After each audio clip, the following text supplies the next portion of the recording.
Today I will discuss one of the most important topic of inorganic chemistry, that is coordination chemistry. Before going in the details of coordination chemistry, first of all I will discuss the beginning of coordination chemistry. कैसे first coordinate compound complex discover हुआ, हम इसके बारे में discuss करेंगे। तो पहला complex, पहला कोऑर्डिनेट कंपाउंड जो डिस्कवर हुआ वो टेजर्ट। साइंटिस्ट का नेम क्या है बच्चों? टेजर्ट। टेजर्ट ने एक्सीडेंटली फर्स्ट कोऑर्डिनेट कंपाउंड का डिस्कवरी किया, लेकिन जो real father of coordination chemistry है वो अल्फ्रेड बर्नर। बर्नर ने अपना एक थ्योरी, अपना एक कॉन्सेप्ट इंट्रोड्यूस किया, primary and secondary valency concept. वो हम बाद में डिस्कस करेंगे। पहले बात करें कि सर ये टेजर्ट ने किस तरह से पहला कॉम्प्लेक्स कंपाउंड इंट्रोड्यूस किया। टेजर्ट एक दिन लैब में कुछ काम कर रहे थे। उनके पास एक बीकर में कोबाल्ट ट्राइक्लोराइड का पिंक कलर का सॉल्यूशन था। As you know, cobalt trichloride pink colour का कंपाउंड होता है। उनके पास में एक अमोनिया की बोतल थी। ड्यूरिंग हिज एक्सपेरिमेंट अमोनिया की बोतल को थोड़ा ट्रांजिट किया होगा उन्होंने, तो बाय एक्सीडेंटली कुछ ड्रॉप्स अमोनिया की कोबाल्ट ट्राइक्लोराइड सॉल्यूशन में गिर गई, पड़ गई। जैसे ही अमोनिया की ड्रॉपलेट्स कोबाल्ट ट्राइक्लोराइड सॉल्यूशन में पड़ी, कलरेशन चेंज हुआ। टेजर्ट ने देखा कि भाई ये तो पिंक कलर का सॉल्यूशन था, अमोनिया पड़ने पर इसका कलर चेंज हुआ, तो इसका मतलब there is something between ammonia and cobalt trichloride. लेकिन क्या है, इस बारे में टेजर्ट नहीं बता पाए। उसके बाद उन्होंने थोड़ा, उनको इंटरेस्ट आया, उन्हें और अमोनिया की ड्रॉपलेट डाली, कलर फिर से चेंज हुआ। फिर अमोनिया की ड्रॉपलेट डाली, कलर फिर चेंज हुआ, और इस तरह से 4 स्टेज में कलर चेंज हुआ। और उसके बाद कलरेशन चेंज होना बंद हो गया। तो यस, ये तो पता लग गया टेजर्ट को कि कोबाल्ट ट्राइक्लोराइड अमोनिया के बीच में कुछ रिएक्शन, कुछ कंपाउंड, कुछ कॉम्प्लेक्स का फॉर्मेशन हो रहा है, लेकिन क्या है ये बताना बाकी है। साइंटिस्ट के सामने बिग क्वेश्चन मार्क आ गया कि आखिर कोबाल्ट ट्राइक्लोराइड और अमोनिया के बीच ऐसा क्या होता है कि कलरेशन चेंज होता है और 4 स्टेज में कलर चेंज होता है। ठीक है बच्चों। उसके बाद साइंटिस्ट अल्फ्रेड बर्नर आए। बर्नर ने पहला अपना primary secondary valency concept introduce किया और टेजर्ट के ऑब्जर्वेशन को एक्सप्लेन किया, जो एक्सपेरिमेंटल एविडेंसेस पर भी ट्रू थे। तो आज हम लोग पहले बात कर लें कि सर ये अल्फ्रेड बर्नर का प्राइमरी सेकेंडरी वैलेंसी कॉन्सेप्ट क्या है, कोऑर्डिनेशन केमिस्ट्री क्या है, वो हम लोग डिस्कस करते हैं। तो बर्नर ने अपनी प्राइमरी सेकेंडरी वैलेंसी कॉन्सेप्ट में कुछ पॉइंट इंट्रोड्यूस करे, लेकिन वो पॉइंट आखिर उनके दिमाग में आए कैसे, उसके बारे में हम लोग थोड़ा डिस्कस करना चाहते हैं। एक्चुअली बर्नर की एक गर्लफ्रेंड थी और कोई ओकेजन रहा होगा, सपोज एल्फ्रेड बर्नर का बर्थडे रहा होगा या उनकी गर्लफ्रेंड का बर्थडे रहा होगा, तो दोनों ने कैंडल लाइट डिनर का प्रोग्राम बनाया कि आज चलो कैंडल लाइट डिनर करते हैं, और दोनों एक अच्छे से रेस्टोरेंट में गए, एक अच्छी सी टेबल बुक की, एल्फ्रेड बर्नर बैठे, सामने उनकी गर्लफ्रेंड और बातचीत का दौर चालू हुआ। लेकिन सडनली बर्नर की कॉल आई, तो बर्नर उस कॉल को अटेंड करने के लिए वहां से डिस्प्लेस हुए। डिस्प्लेस होकर के 5 मिनट के बाद जब वो रिटर्न होते हैं, तो वो दूर से नोटिस करते हैं क्या कि उनकी गर्लफ्रेंड को उनके कुछ फ्रेंड्स, तुच्छे फ्रेंड्स सराउंड किए हुए खड़े हैं। बर्नर ने थोड़ा वेट किया कि ये फ्रेंड्स हटें तो हमारा बातचीत का दौर आगे बढ़े, लेकिन 10 मिनट वेट करने के बाद भी जब उनके कुछ फ्रेंड्स वहां से डिस्प्लेस नहीं हुए, उनकी गर्लफ्रेंड को छोड़ के नहीं हटे, तो बर्नर को गुस्सा आया। और ऑब्वियस सी बात है, अगर एल्फ्रेड बर्नर की जगह आप होते तो आपको भी गुस्सा आता। खैर, बर्नर उस पार्टी को छोड़ करके चले आए और अपने घर आकर के अपने स्टडी रूम में अपने आप को पैकअप कर लिया।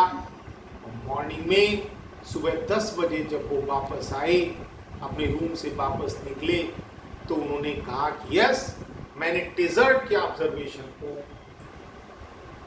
एक्सप्लेन कर दिया है, मैंने एक नई थ्योरी इंसर्ट की है, primary and secondary valency concept, और उसके बिहार पर टिजर्ट के जो ऑब्जर्वेशन थे, 4 तरह का कलर चेंज होना कोबाल्ट ट्राइक्लोराइड और अमोनिया के बीच में, उसको मैंने एक्सप्लेन कर दिया है। मैं जनरली बच्चों से कहता हूं कि यस, ये जो साइंटिस्ट होते हैं वो हाफ माइंडेड होते हैं, पता नहीं किस समय किस चीज को किससे जोड़ दें और किस समय कौन सी थ्योरी इंट्रोड्यूस कर दें, यू कांट से, इसीलिए इनको साइंटिस्ट कहते हैं। तो पहले एक मेरा फेवरेट कॉम्प्लेक्स है K4FeCN6 पोटेशियम फेरोसाइनाइड, उसको लेकर के मैं बर्नर की थ्योरी को एक्सप्लेन करूंगा। लेकिन उससे पहले बात कर लें कि सर ये बर्नर थ्योरी है क्या, एल्फ्रेड बर्नर थ्योरी है क्या, बर्नर थ्योरी के मेन पॉइंट्स क्या है, पहले इसकी बात कर लें। तो एल्फ्रेड बर्नर का जो प्राइमरी सेकेंडरी वैलेंसी कॉन्सेप्ट है, कार्डिनेशन कॉन्सेप्ट है, उसका पहला पॉइंट क्या है? फर्स्ट पॉइंट है, every central metal ion show 2 types of valencies which are called primary and secondary valency। कि मेटल 2 तरह की वैलेंसी शो करता है, उनको हम प्राइमरी और सेकेंडरी वैलेंसी कहते हैं। बर्नर से पहले नहीं मालूम था कि मेटल 2 तरह की वैलेंसी शो करता है। मॉडर्न टर्मिनोलॉजी की अगर बात करें कि मॉडर्न टर्मिनोलॉजी में हम प्राइमरी वैलेंसी किसके रिगार्डिंग है, सेकेंडरी वैलेंसी किसके रिगार्डिंग है, तो please note that in modern terminology primary valency corresponding to oxidation state of metal, while secondary valency corresponding to coordination number, ऐसा बर्नर ने बताया सेकंड पॉइंट में। अब थर्ड पॉइंट की बात करें कि सर थर्ड पॉइंट क्या है। थर्ड पॉइंट में बर्नर कहते हैं कि primary valency is ionisable while secondary valency is non ionisable. कि प्राइमरी वैलेंसी आयोनाइजेबल होती है, आयंस में ब्रेक हो जाती है, जबकि सेकेंडरी वैलेंसी नॉन आयोनाइजेबल है। फोर्थ पॉइंट में बर्नर क्या कहते हैं? बर्नर कहते हैं कि geometry of a complex is due to its secondary valency responsible due to secondary valency किसी भी कॉम्प्लेक्स की जो ज्योमेट्री होती है वो सेकेंडरी बैलेंसी की वजह से होती है, प्राइमरी बैलेंसी का इसमें कोई रोल नहीं।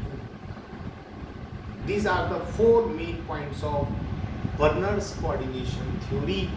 अब बात करें कि सर आखिर बर्नर के दिमाग में ये पॉइंट्स, ये चीज़ें आई कैसे, और उनका जो वो नाइट में जो आपका कैंडल लाइट डिनर का जो एक्सपेरिमेंट था, जो इंसिडेंस था, उससे कैसे इसको जोड़ा, वो मैं डिस्कस करूँ। 1 मिनट जरा सा मैं स्ट्रक्चर बना लूँ, उसके बाद बताता हूँ।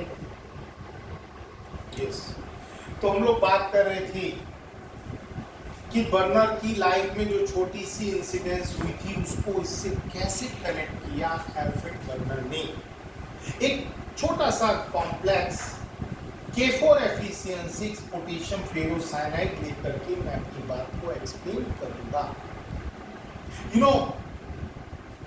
बर्नर ने Fe यानी जो आपका आयरन है, ट्रांजिशन मेटल है, उसको इन्होंने इमेजिन किया कि गर्लफ्रेंड की तरह है, और जो बाहर पोटेशियम है K4 उसको उन्होंने एल्फ्रेड बर्नर माना, और जो 6 साइनाइड है इसको इन्होंने सेकेंडरी फ्रेंड्स।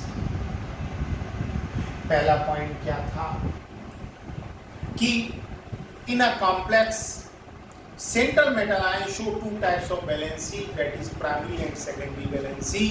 तो बर्नर कह रहे हैं कि जैसे मेरी गर्लफ्रेंड के 2 फ्रेंड्स थे, कौन, एक तो मैं यानी कि बर्नर जो इनका मेन फ्रेंड था, प्राइमरी फ्रेंड था, और ये जो 6 इनके सेकेंडरी फ्रेंड, तो 6 फ्रेंड्स वो सेकेंडरी बैलेंस।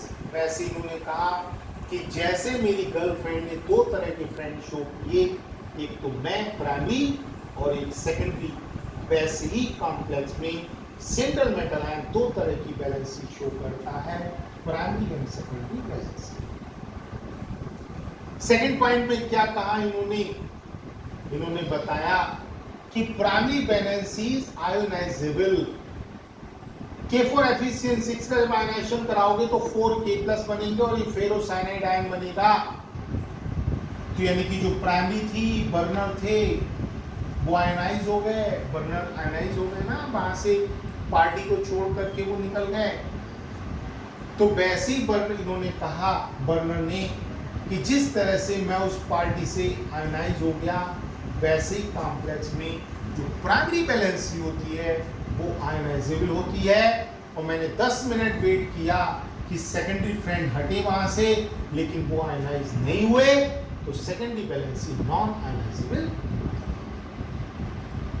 एक पॉइंट बर्नर क्या कहते हैं, कॉम्प्लेक्स की जो ज्योमेट्री थी वो ज्योमेट्री किसकी वजह से थी? क्या मेरी वजह से थी? ना, मैं तो आयनाइज हो गया 4K+। इनकी वजह से थी, सेकेंडरी ऑक्टाहेड्रल। तो यानी कि किसी भी कॉम्प्लेक्स की ज्योमेट्री के लिए कौन रिस्पॉन्सिबल होता है? सेकेंडरी बैलेंसी रिस्पॉन्सिबल होती है and not the primary valency. ठीक है बच्चों, और अब इस बिहाफ पर बर्नर ने जो टेजर्ड के ऑब्जर्वेशन थे उसको एक्सप्लेन किया। उन्होंने कहा कि एक्चुअली जब कोबाल्ट ट्राइक्लोराइड और अमोनिया के बीच रिएक्शन होती है, कोबाल्ट ट्राइक्लोराइड सॉल्यूशन में अमोनिया पड़ा, तो 4 तरह के कॉम्प्लेक्सेस बनते हैं। वो 4 तरह के कॉम्प्लेक्सेस क्या हैं, क्या क्या उनकी कॉन्फ़िगरेशन है, बर्नर ने उसको कैसे रिप्रेजेंट किया, ये सब हम लोग अभी डिस्कस करेंगे अगले वीडियो में। ठीक है, चलिए।